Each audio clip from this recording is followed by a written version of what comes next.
Bonjour à tous. Dans cette dernière vidéo de la série sur le catalogue en ligne, nous passerons en revue le compte lecteur, les listes et la réservation.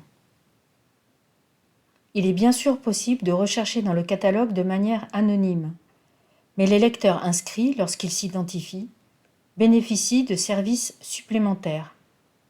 Pour s'identifier, il suffit de cliquer soit sur le lien présent dans la barre supérieure, soit d'entrer les informations de connexion via le bloc « Connexion à votre compte ». L'identifiant est le numéro de votre carte lecteur. Le mot de passe, celui qui vous a été donné lors de votre inscription, si vous ne l'avez pas changé depuis.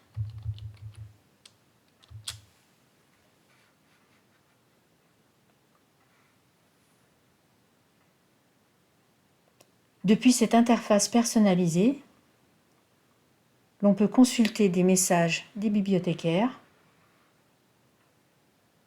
la liste des ouvrages empruntés, ainsi que leur date de retour. Vous pouvez également y prolonger vous-même vos emprunts.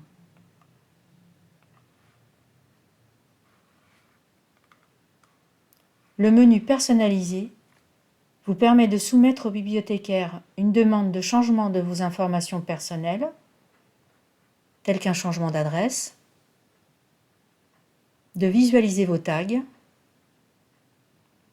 de changer votre mot de passe, de consulter votre historique de prêt, de faire des suggestions d'achat ou de créer vos propres listes personnalisées. Contrairement aux listes publiques, qui ne nécessitent pas de s'identifier, la création de listes privées requiert une connexion à votre compte lecteur. Pour créer une liste privée, il suffit de cliquer sur « Liste » dans le menu personnalisé.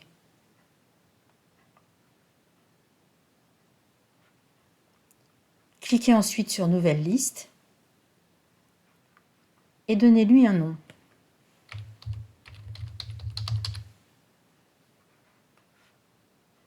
Enregistrez.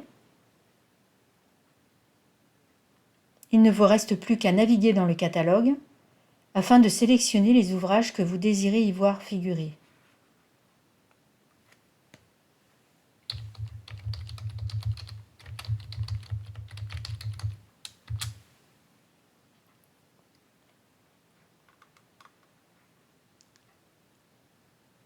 Cochez pour sélectionner les ouvrages que vous voulez voir figurer dans la liste.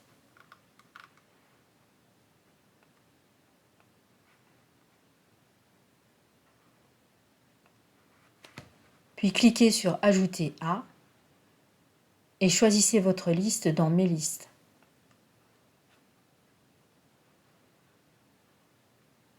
Cliquez ensuite sur « Enregistrer » dans la pop-up.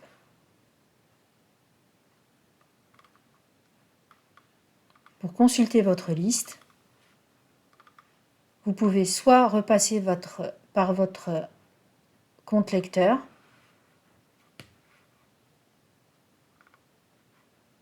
puis cliquer sur « Liste »,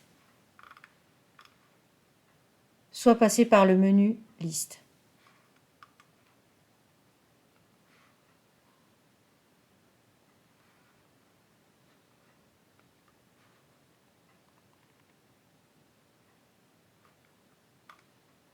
Il est à noter que les listes restent en mémoire d'une session à l'autre, contrairement au panier, qui se vide à chaque session. Les listes publiques sont accessibles depuis le menu Liste dans la barre supérieure. Elles sont constituées par les bibliothécaires. On y trouve notamment des listes d'ouvrages faisant partie des bibliographies des professeurs pour l'année en cours. Ces ouvrages sont consultables en salle de lecture tant que le cours est d'actualité. Dans les listes publiques, on trouve aussi des listes mensuelles ou trimestrielles des nouvelles acquisitions. Vous pouvez télécharger, envoyer par mail, imprimer ou partager vos listes. Les réservations requièrent, comme la création de listes, la connexion à votre compte lecteur. Il ne s'agit pas d'une mise de côté, mais plutôt d'une mise en liste d'attente. Il n'est donc possible de réserver que les ouvrages déjà empruntés. Lorsque l'ouvrage est retourné à la bibliothèque, les bibliothécaires sont informés de la réservation et mettent l'ouvrage de côté pour vous. Vous serez prévenu du retour de l'ouvrage par téléphone ou par mail. Pour réserver, il faut tout d'abord faire votre recherche.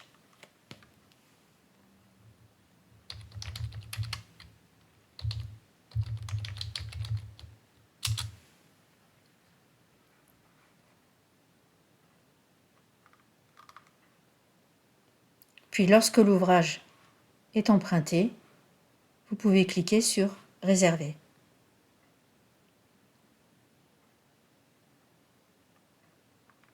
S'affiche un certain nombre de détails sur le statut de l'exemplaire, notamment la date de retour prévue. Vous pouvez ainsi juger de l'opportunité de faire la réservation ou pas.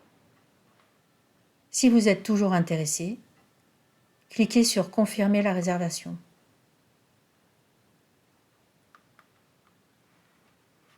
Dans votre espace lecteur, dans l'onglet « Réservation », vous retrouverez bien cette réservation avec la date de la réservation et son statut.